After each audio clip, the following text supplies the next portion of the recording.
নমস্কার, সুপ্রিয় শিক্ষার্থীবৃন্দ, কেমন আছো তোমরা? আশা করছি ভালো আছো। প্রথমে আন্তরিক শুভেচ্ছা ও অভিনন্দন জানাই আমাদের ইউনিক জিকে চ্যানেলের পক্ষ থেকে। আগামীকাল মানবিক বিভাগের পরীক্ষা, 2021 সালের এসএসসি পরীক্ষা। আমি বলবো তোমাদের জন্য সেই মাহেন্দ্রক্ষণ। অনেকদিন পর তোমাদের পরীক্ষাটা হচ্ছে। প্রথমে আমরা সৃষ্টিকর্তার কাছে অবশ্যই প্রার্থনা জানাবো, শুকরিয়া আদায় করব যে 3টা সাবজেক্ট হলেও আমাদের পরীক্ষাটা হচ্ছে, অন্তত আমাদের কিছুটা মূল্যায়ন হবে। যাই হোক, তোমরা সবাই ভালোভাবে পরীক্ষা দিবে। আগামীকালকের পরীক্ষা আমাদের ইতিহাস পরীক্ষা। কোনো চিন্তা রাখবে না মাথায়। আর খাতাগুলো অবশ্যই, খাতার যে ওই মাস সেটা পূরণ করবে সেগুলো অবশ্যই ধীর মস্তিষ্কে পূরণ করবে। আমি এই ক্লাসটা নিচ্ছি প্রণীত নাগরিকতা শেষ সময়ের প্রস্তুতি 2021 সালে শর্ট সিলেবাসের উপরে, ক ও খ নম্বর প্রশ্নের উপরে। ভূগোল ও ইতিহাস আমি অলরেডি দিয়ে দিয়েছি। ইতিহাস তোমরা সবাই দেখেছো, আশা করি সেখান থেকে উপকৃত হয়েছে। তো সুপ্রিয় শিক্ষার্থীবৃন্দ, যদি আমার এই ক্লাসগুলো থেকে তোমরা সত্যিই উপকৃত হয়ে থাকো, তাহলে লাইক, কমেন্ট, শেয়ার করে সবাইকে জানিয়ে দাও এবং সাবস্ক্রাইব করে পাশে থাকো। আশা করছি এর থেকে ভালো ভালো ক্লাস আরো পাবে, একাডেমিক ক্লাস পাবে, মডেল টেস্ট পাবে। যদিও দেরি হয়ে গেল, কারণ আমার নিজেরও পরীক্ষা চলছে, যার কারণে আমার এই ক্লাস নিতে দেরি হয়ে গেল। তার জন্য আমি প্রথমেই ক্ষমা প্রার্থী। তার কথা না বাড়িয়ে আমরা মডেল টেস্টে চলে যাই। প্রণীত নাগরিকতা শেষ সময়ের প্রস্তুতি। প্রথম অধ্যায় প্রণীত নাগরিকতা, জ্ঞানমূলক প্রশ্ন উত্তর। আমি শুধু প্রশ্নগুলো পড়ে দিব, আর এখানে অনেক প্রশ্ন আছে জ্ঞানমূলক এবং অনুধাবনমূলক।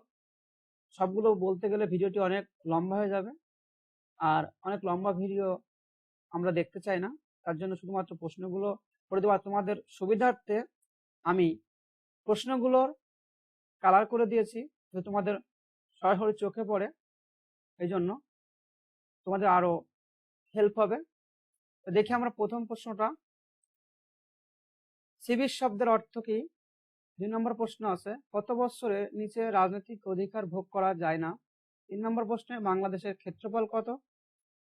4 নম্বর, আমাদের দেশের গারোদের মধ্যে কোন ধরনের পরিবার দেখা যায়? 5 নম্বর, বর্তমান বাংলাদেশে কোন ধরনের পরিবার বেশি দেখা যায়? 6 নম্বর, বৈবাহিক সূত্রের ভিত্তিতে পরিবারকে কয় ভাগে ভাগ করা যায়? 7 নম্বর, কোন বিভাগ দেশের জন্য প্রয়োজনীয় আইন তৈরি করে? রাষ্ট্রের চরম, পরম ও সর্বোচ্চ ক্ষমতা কোনটি? কোথায় নাগরিক ও নগর রাষ্ট্র অবিচ্ছেদ্য ছিল? 10, পৌরনীতি মূলত কোন ধরনের বিজ্ঞান? 11, রিপাবলিক গ্রন্থের রচয়িতা কে? 12, পরিবারের প্রধান কাজ কি? 13, সিভিটাস শব্দের অর্থ কি? 14, প্রাচীন গ্রিসে যারা রাষ্ট্রীয় কাজে অংশ নিত তাদেরকে কি বলা হতো? 15, কয়টি নীতির ভিত্তিতে পরিবারের শ্রেণীবিভাগ করা যায়? 15, কয়টি নীতির ভিত্তিতে পরিবারের শ্রেণীবিভাগ করা যায়? 16, বংশগণনা ও নেতৃত্বের ভিত্তিতে পরিবারকে কয় ভাগে ভাগ করা যায়? 17, পারিবারিক কাঠামো অনুযায়ী পরিবার কয় প্রকার? 18, পিতৃতান্ত্রিক পরিবার কাকে বলে? 19, বহুপত্নিক পরিবার কাকে বলে? 20, বহুপতি পরিবার কাকে বলে? 21, কোন পরিবারে মা নেতৃত্ব দেন? 22, কোন ধরনের পরিবার ছোট হয়ে থাকে? 23, সততার শিক্ষা মানুষ প্রথম কোথা থেকে পায়? 24, শিশুর প্রাথমিক শিক্ষা কোথায় শুরু হয়? 25, রাষ্ট্রের যাবতীয় কার্য কার মাধ্যমে পরিচালিত হয়? 26, পৃথিবীতে ছোট বড় মোট কতটি রাষ্ট্র রয়েছে? 27, রাষ্ট্রের পরিচালক কে? 28, সরকারের কয়টি বিভাগ রয়েছে? 29, কোন মতবাদ অনুসারে শাসক জনগণের নিকট দায়ী নয়? 30, ঐশী মতবাদে শাসক তার কাজের জন্য কার নিকট দায়ী থাকেন? 31, আধুনিক রাষ্ট্রবিজ্ঞানীরা কোন মতবাদকে বিপজ্জনক, অগণতান্ত্রিক ও অযৌক্তিক বলে আখ্যায়িত করেছেন? 32, কোন মতবাদে স্বৈরশাসন সৃষ্টি হওয়ার আশঙ্কা বেশি?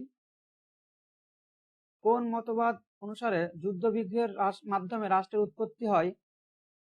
34 কোন মতবাদ অনুসারে জনসাধারণের পারস্পরিক চুক্তির ফলে রাষ্ট্রের জন্ম হয়েছে? 35 আইন প্রয়োগ করে সরকারের কোন বিভাগ? অনুধাবনমূলক প্রশ্ন ও উত্তর। 1 নম্বর, নাগরিকতার স্থানীয়, জাতীয় ও আন্তর্জাতিক রূপ লেখো। পরিবারের শিক্ষামূলক কাজ ব্যাখ্যা করো। রাষ্ট্রের উৎপত্তি সম্বন্ধে ঐশী মতবাদের মূল বক্তব্য লেখো। রাষ্ট্রের উৎপত্তি সম্বন্ধে ঐতিহাসিক বা বিবর্তনমূলক মতবাদের মূল বক্তব্য কি? 5 নম্বর, রাষ্ট্রের উৎপত্তি সম্বন্ধে বল প্রয়োগ মতবাদের মূল বক্তব্য কি? মানুষ সমাজে বসবাস করে কেন? নাগরিকের অধিকার ও কর্তব্য বলতে কি বোঝায়?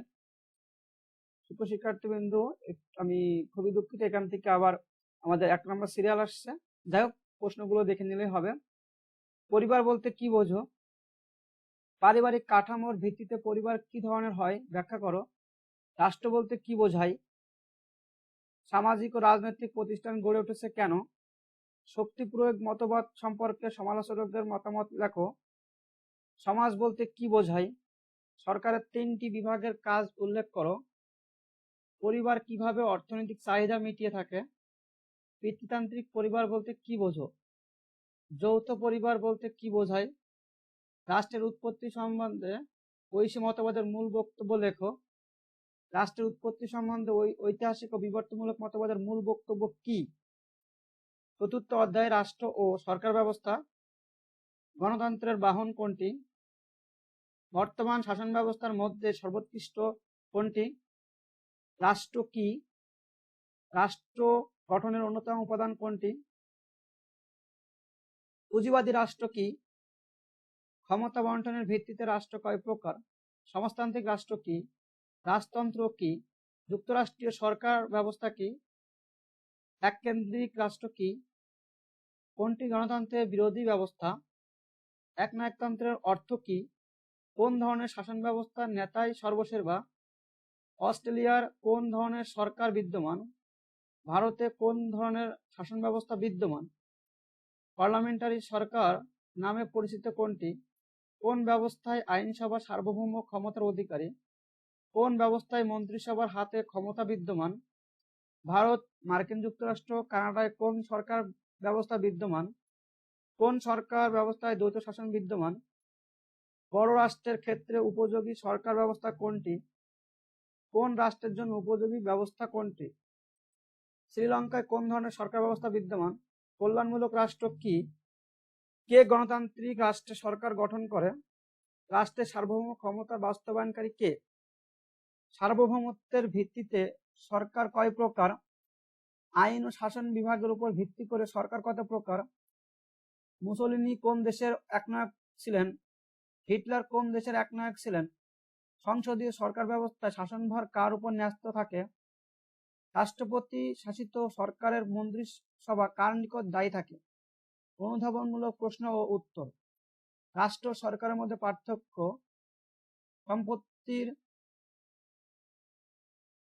সম্পত্তির মালিকানার ক্ষেত্রে পুঁজিবাদী ও সমাজতান্ত্রিক রাষ্ট্রের মধ্যে পার্থক্য। আমরা কিভাবে গণতান্ত্রিক আচরণ করতে পারি তার 5টি উদাহরণ দাও। একনায়কতান্ত্রিক সরকার কেন কাম্য নয়, পক্ষে যুক্তি দাও। পুঁজিবাদী রাষ্ট্র বলতে কি বোঝো? একনায়কতান্ত্রিক রাষ্ট্র ব্যবস্থা সম্পর্কে লেখো। একনায়কতন্ত্র চরম স্বেচ্ছাচারী শাসন ব্যবস্থা বলা হয় কেন ব্যাখ্যা করো। গণতান্ত্রিক রাষ্ট্র কি ব্যাখ্যা করো। যুক্তরাষ্ট্র বলতে কি বোঝো বুঝিয়ে বলো। কল্যাণমূলক রাষ্ট্রের বৈশিষ্ট্যসমূহ আলোচনা করো।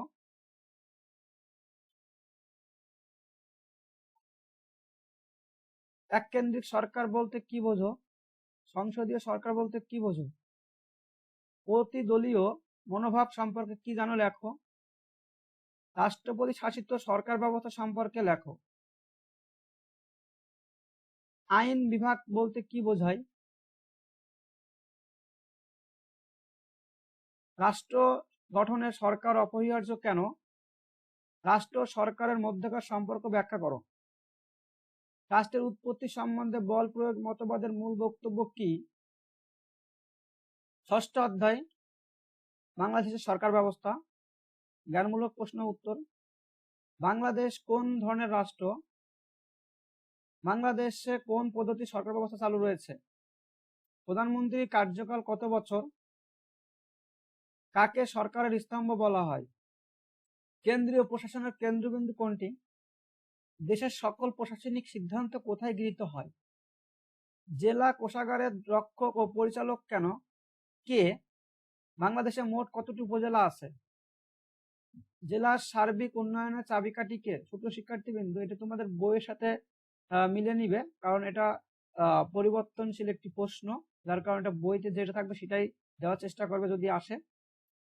সংসদের নেতাকে? সংসদে কোরাম হয় কতজন সংসদ সদস্যের? কোন বিভাগকে সংসদ নিয়ন্ত্রণ করে? বাংলাদেশের বিচার ব্যবস্থা সর্বনিম্ন আদালত কোনটি? সুপ্রিম কোর্টের বিচারকগণ কত বছর পর্যন্ত স্বীকৃত পদে কর্মরত থাকতে পারেন? বাংলাদেশের আইনসভার নাম কি? বাংলাদেশের আইনসভা কয় কক্ষ বিশিষ্ট? বাংলাদেশের আইনসভার সদস্য সংখ্যা কত? বাংলাদেশের সংসদে কয়জন স্পিকার থাকে? বাংলাদেশ জাতীয় সংসদ নির্বাচন কত বছর পর পর অনুষ্ঠিত হয়? রাষ্ট্রের শাসন ব্যবস্থার মধ্যমণি কে? কে রাষ্ট্রের সকল সম্মানের উৎস? রাষ্ট্রের প্রধান কে? সামরিক বাহিনীর প্রধান কে? মন্ত্রিসভার নেতা কে? কার তত্ত্বাবধানে খসড়া বাজেট প্রণীত হয়? কার নেতৃত্বে সংসদে আইন প্রণয়ন করা হয়? সরকারের নির্বাহী বিভাগ কোনটি? জাতীয় সংসদে অধিবেশনে আহ্বান করেন কে? কার সম্মতি ছাড়া আন্তর্জাতিক চুক্তি সম্পাদিত হয় না? বাংলাদেশের প্রশাসনিক কাঠামোর স্তর কয়টি? প্রশাসনের কেন্দ্রবিন্দু কোনটি? জেলার প্রধান নির্বাহী কর্মকর্তা কে? শাসন বিভাগকে নিয়ন্ত্রণ করে কে? সুপ্রিম কোর্ট কয়টি বিভাগ নিয়ে গঠিত? অনুধাবনমূলক প্রশ্ন ও উত্তর। রাষ্ট্রপতি প্রধানমন্ত্রীর নিয়োগ পদ্ধতির পার্থক্য লিখো। মন্ত্রী পরিষদের গঠন আলোচনা করো। প্রধানমন্ত্রীকে সরকারের স্তম্ভ বলা হয় কেন? সংসদে কিভাবে বাজেট পাস করা হয়? বাংলাদেশ সরকারের স্বরূপ বর্ণনা করো। জেলা জজ কি কি মামলা পরিচালনা করেন? মন্ত্রী পরিষদের গঠন ব্যাখ্যা করো। বিভাগীয় প্রশাসন সম্পর্কে কি জানো? আপিল বিভাগের ক্ষমতা ও কাজ বর্ণনা করো। হাইকোর্ট বিভাগের ক্ষমতা ও কাজের ব্যাখ্যা দাও। গ্রাম আদালত বলতে কি বোঝো? সুপ্রিয় শিক্ষার্থীবৃন্দ, হুবহু যে আমার এই প্রশ্নগুলোই আসবে আমি সেটা বলবো না, তবে একটা কথা বলতে পারি, তোমরা এই প্রশ্নগুলো দেখে যাও, তোমাদের অবশ্যই উপকার আসবে। আশা করছি এখান থেকে কমন পাবে, তবে আমি বলবো না 100% কমন পাবে, তবে এতটুকু নিশ্চয়তা দিতে পারি যে কিছু হলেও তোমরা এখান থেকে কমন পাবে। এটা একটা নমুনা প্রশ্ন হিসেবে ধরে নিও, এবং এই প্রশ্নগুলো পড়লে আমার মনে হয় না আর বইয়ের কোনো প্রশ্ন বাকি থাকে। তার জন্য আমি তোমাদের সাজেশন হিসাবে শেষ সময়ের প্রস্তুতি হিসাবে আমি এই প্রশ্নগুলো দিয়েছি। সপ্তম অধ্যায় গণতন্ত্রে রাজনৈতিক দল ও নির্বাচন। রাজনৈতিক দলের শাসন কোনটি? উগান্ডায় কত সাল পর্যন্ত রাজনৈতিক দল নিষিদ্ধ ছিল? রাজনৈতিক দলের নেতাকে? বাংলাদেশের সবচেয়ে পুরাতন দল কোনটি? বাংলাদেশে কত সালে স্বাধীন হয়? জাতীয় পার্টি কার নেতৃত্বে প্রতিষ্ঠিত হয়? বাংলাদেশের কমিউনিস্ট আন্দোলনের পথিকৃৎ কে ছিলেন? 1990 সালে কোন সরকারের পতন হয়? প্রতিনিধি বাছাইয়ের প্রক্রিয়াকে কি বলে? কনজারভেটিভ পার্টি কোন দেশের রাজনৈতিক দল? প্রত্যক্ষ নির্বাচন কি? সুষ্ঠু ও নিরপেক্ষ নির্বাচন অনুষ্ঠানের দায়িত্ব কার? কে নির্বাচন কমিশনের সভাপতি কাজ করেন? বাংলাদেশের সংরক্ষিত মহিলা আসন কতটি? আওয়ামী লীগ সর্বপ্রথম কি নামে আত্মপ্রকাশ করে? আওয়ামী লীগ কত সালে মুসলিম শব্দটি বাদ দেয়? জাতীয় পার্টির ঘোষণাপত্রে কয়টি দলীয় আদর্শ রয়েছে? বাংলাদেশের ধর্মভিত্তিক রাজনৈতিক দলের নাম কি? জাতীয় সমাজতান্ত্রিক দল কখন গঠিত হয়? জাতীয় সমাজতান্ত্রিক দল কোন আদর্শে বিশ্বাসী? বাংলাদেশ সার্কাস পার্টি কত সালে আত্মপ্রকাশ করে? কাদের নির্বাচক মণ্ডলী বলা হয়? বর্তমানে ভোট প্রদানের কয়টি পদ্ধতি রয়েছে? কোন দেশের রাষ্ট্রপতি মধ্যবর্তী সংস্থা দ্বারা নির্বাচিত হয়? অনুধাবনমূলক প্রশ্ন। রাজনৈতিক দল কাকে বলে? নির্বাচন কমিশনের গঠন বর্ণনা করো। গণতান্ত্রিক শাসন ব্যবস্থায় রাজনৈতিক দল অপরিহার্য কেন? রাজনৈতিক নেতা তৈরির কাজটি বর্ণনা করো। বিরোধী দলের দল কিভাবে সরকারি দলের সমালোচনা করে? পরোক্ষ নির্বাচন বলতে কি বোঝো? নির্বাচন বলতে কি বোঝায়? নির্বাচন কমিশন কি, বুঝিয়ে লেখো। নির্বাচন কমিশনের কার্যাবলী ব্যাখ্যা করো। প্রত্যক্ষ নির্বাচন কাকে বলে? পরোক্ষ নির্বাচনের দুর্নীতির সম্ভাবনা থাকে কেন? অবাধ ও নিরপেক্ষ নির্বাচন কিভাবে গণতান্ত্রিক সরকার গঠনে সহায়তা করে? বিএনপির মূলনীতি ব্যাখ্যা করো। দশম অধ্যায়, স্বাধীন বাংলাদেশের অভ্যুদয়ের নাগরিক চেতনা। বাংলাদেশ কত সালে স্বাধীন হয়? মুসলিম লীগ প্রতিষ্ঠিত হয় কত সালে? কে মুসলিম লীগের প্রতিষ্ঠাতা? কত সালে লাহোর প্রস্তাব করা হয়? কবে বাংলা ভাষাকে জাতিসংঘের আন্তর্জাতিক মাতৃভাষা দিবস হিসেবে স্বীকৃতি দেয়? বাংলাদেশের স্বাধীনতা দিবস কবে? 6 দফাকে বাঙালি জাতির কি বলা হয়? ভারত বাংলাদেশে স্বীকৃতি দান করে কবে? কত সালে পাকিস্তান রাষ্ট্রের প্রথম সাধারণ নির্বাচন অনুষ্ঠিত হয়? ঐতিহাসিক লাহোর প্রস্তাব কি নামে পরিচিতি? ভাষা আন্দোলনের প্রথম সময় পূর্ব বাংলার মুখ্যমন্ত্রী কে ছিলেন? যুক্তফ্রন্ট কবে গঠিত হয়? 1954 সালের নির্বাচনে যুক্তফ্রন্ট কতটি আসন লাভ করে? কাকে মুখ্যমন্ত্রী করে যুক্তফ্রন্ট মন্ত্রিসভা গঠন করা হয়? শেখ মুজিবুর রহমানকে কত সালে বঙ্গবন্ধু উপাধিতে ভূষিত করা হয়? 1970 সালের প্রাদেশিক পরিষদে বাংলাদেশ আওয়ামী লীগ কয়টি আসন লাভ করে? কবে কোথায় প্রথম স্বাধীন বাংলাদেশের পতাকা উত্তোলন করা হয়? পাকিস্তান প্রজাতন্ত্র দিবস কত তারিখে মুজিবনগর সরকার শপথ গ্রহণ করে? ভারত বাংলাদেশকে কবে স্বীকৃতি দেয়? পাকিস্তান কত হাজার সৈন্য সহ আত্মসমর্পণ করে? 1970 সালের নির্বাচনে আওয়ামী লীগের নির্বাচনী ইস্যু কি ছিল? ছাত্র সমাজের স্বাধীন বাংলাদেশের ইশতেহার পাঠ করা হয় কখন? ছাত্র সমাজের স্বাধীন বাংলাদেশের ইশতেহার কোথায় পাঠ করা হয়? 1971 সালে কত তারিখ রাতকে কালরাত্রি হিসেবে অভিভূত করা হয়? বাংলাদেশের স্বাধীনতা ঘোষণা কত তারিখে ঘোষণা করা হয়? কত তারিখে মুজিবনগর সরকার শপথ গ্রহণ করেন? কোথায় জিন্নাহ উর্দুকে পাকিস্তানের রাষ্ট্রভাষা বলে ঘোষণা করেন? প্রাদেশিক পরিষদের আসন সংখ্যা কত ছিল?